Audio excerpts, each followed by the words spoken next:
नमस्कार, ये आकाशवाणी शिमला है। अब आप पूनम शर्मा से कोविड-19 पर विशेष समाचार बुलेटिन सुनिए। भारत के औषध महानियंत्रक डीसीजीआई ने एस्ट्राजेनेका कंपनी की वैक्सीन कोविशील्ड और भारत बायोटेक की कोवाक्सिन को आपात स्थिति में सीमित उपयोग की अनुमति दे दी है। केंद्रीय औषध मानक नियंत्रण संगठन की विशेषज्ञ समिति द्वारा इन टीकों के आपात उपयोग की सिफारिश के बाद डीसीजीआई ने ये निर्णय लिया। 1 जनवरी को आपात स्थिति में कोविशील्ड और सीमित इस्तेमाल के लिए कोवाक्सिन की सिफारिश की गई थी। एक संवाददाता सम्मेलन में भारत के औषध महानियंत्रक वीजी सोमानी ने इस संबंध में घोषणा की। उन्होंने कहा कि दोनों ही कंपनियों ने अपने परीक्षणों का विवरण प्रस्तुत कर दिया है और दोनों ही कंपनियों को कोविड-19 के वैक्सीन के सीमित उपयोग की अनुमति दी गई है। देश में कोरोना से स्वस्थ होने की दर बढ़कर 96.16% हो गई है। कल 20,963 रोगी कोरोना से मुक्त हुए। इसके साथ ही कोरोना से मुक्त होने वाले लोगों की संख्या बढ़कर 99,27,310 हो गई है। फिलहाल 2,47,220 कोरोना मरीजों का इलाज चल रहा है। पिछले 24 घंटों में कोरोना के 18,177 रोगियों का पता चला। इसके साथ ही देश में कोरोना के कुल मरीजों की संख्या बढ़कर 1 करोड़ 3 लाख से अधिक हो गई है। फिलहाल भारत में कोरोना से मरने वालों की दर 1.4% है, जो विश्व में सबसे कम है। पिछले 24 घंटों में कोरोना से 217 लोगों की मौत हुई है। देश में अब तक 1,49,435 रोगियों की कोरोना से मौत हुई है। इधर प्रदेश में भी कोरोना से ठीक होने की दर में तेजी से वृद्धि हो रही है।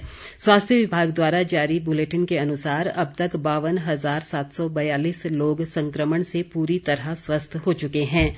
ऐसे में सक्रिय मामलों की संख्या घटकर 1,906 रह गई है। राज्य में आज अभी तक 3 नए मामलों की पुष्टि हुई है, जबकि 299 लोग स्वस्थ हुए हैं। आज चंबा, किन्नौर और मंडी से एक नया मामला सामने आया है।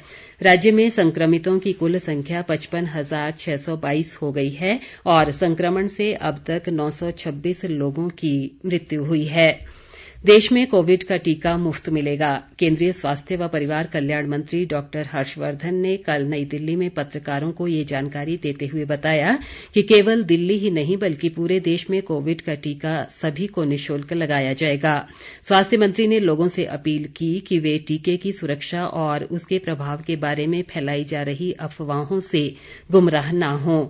उन्होंने कहा कि सरकार टीकाकरण के लिए तय दिशा निर्देशों के साथ किसी तरह का समझौता नहीं करेगी। मुख्यमंत्री जयराम ठाकुर ने कहा है कि कोरोना संक्रमण को रोकने के लिए किए जा रहे प्रयास, सजगता और संवेदनशीलता को बनाए रखना अनिवार्य है। मंडी में कोविड-19 से संबंधित समीक्षा बैठक में उन्होंने कहा कि जिले में कोरोना संक्रमण के मामलों में गिरावट आई है। इसके बावजूद लोगों को इस बीमारी के प्रति लगातार सतर्क रहना जरूरी है। मुख्यमंत्री ने कहा कि प्रदेशवासियों की सुरक्षा राज्य सरकार की प्राथमिकता है और सरकार ने कोरोना संक्रमण को रोकने के लिए प्रभावी कदम उठाए हैं। मुख्यमंत्री ने कहा कि वैक्सीन उपलब्ध होने के उपरांत की कार्य योजना तैयार कर ली गई है। उन्होंने लोगों से सार्वजनिक स्थलों पर परस्पर दूरी बनाए रखने, फेस मास्क का प्रयोग करने और विभिन्न समारोहों में 50 से अधिक संख्या में एकत्र न होने के नियमों का कड़ाई से पालन करने का आह्वान किया। प्रदेश में होने वाले पंचायती राज संस्थाओं के चुनाव में कोविड-19 पॉजिटिव या क्वारंटीन में रह रहे लोग भी अपने मताधिकार का इस्तेमाल कर सकेंगे। ऐसे व्यक्ति स्वास्थ्य कर्मी की देखरेख में चिकित्सा विभाग द्वारा जारी निर्देश और इस संबंध में तय सभी उपायों की पालना करते हुए मतदान कर सकेंगे।